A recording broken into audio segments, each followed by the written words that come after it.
پھر جیسے جیسے میں نے ان سارے اختلافات کو سمجھنے کی کوشش کی تو میں نے عرض کیا کہ بہت ساری ضعیف چیزوں کو ہم نے صحیح کا درجہ دیا ہوا تھا اور بہت ساری صحیح اور متواتر کو چھوڑا ہوا تھا.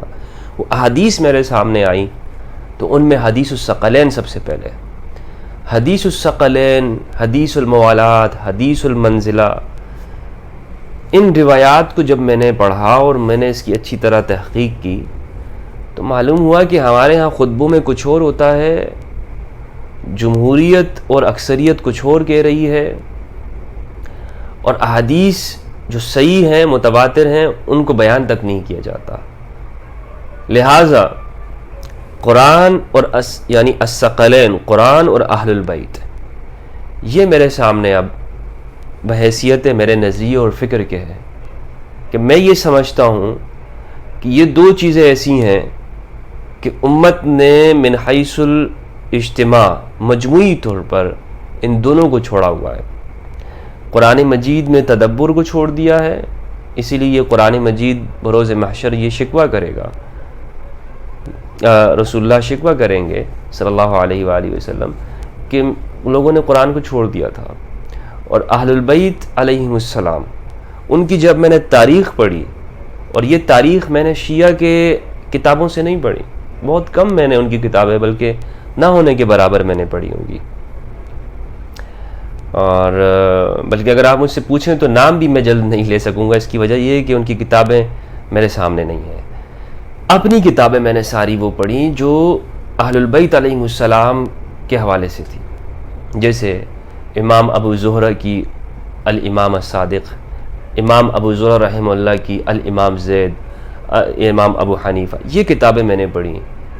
اور جو ہمارے ہاں عرب کے اندر جو اباخرۃ الاسلام ہے، یعنی چوٹی کے جو علماء ہیں، انہوں نے اس پہ جو کام کیا تھا وہ سب میں نے اس کو پڑھا اور اسٹڈی کیا. تو معلوم یہ ہوا کہ جناب یہ سب ہم جو کر رہے ہیں، ہماری جو کوششیں اور کاوشیں ہیں، یہ اس لیے ثمرآور نہیں ہوتی ہیں کہ نہ ہم تو قرآن مجید کے ساتھ ہیں اور نہ اہل البیت کے ساتھ ہیں.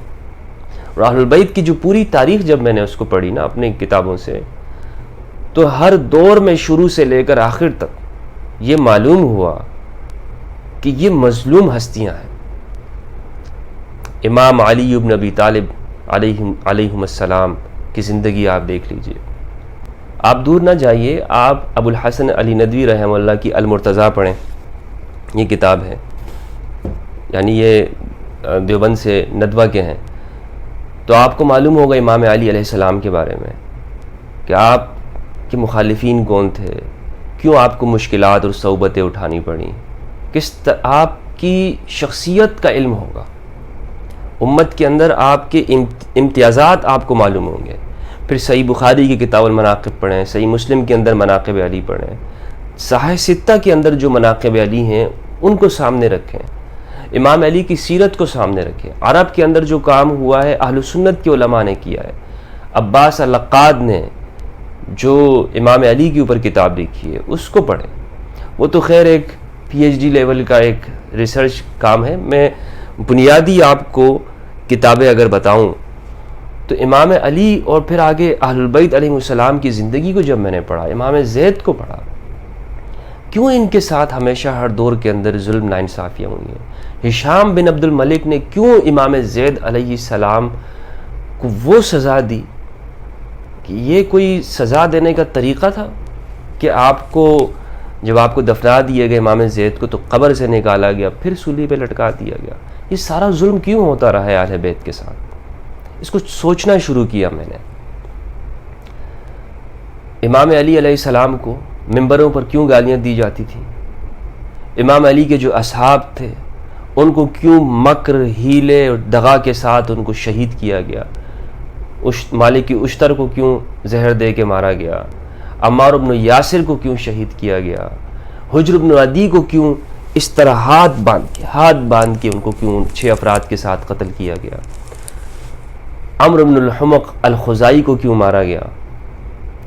اور دیگر صحابہ، امام نسائی کو شام میں کیوں پتھر مار مار کے ان کو شہید کیا گیا۔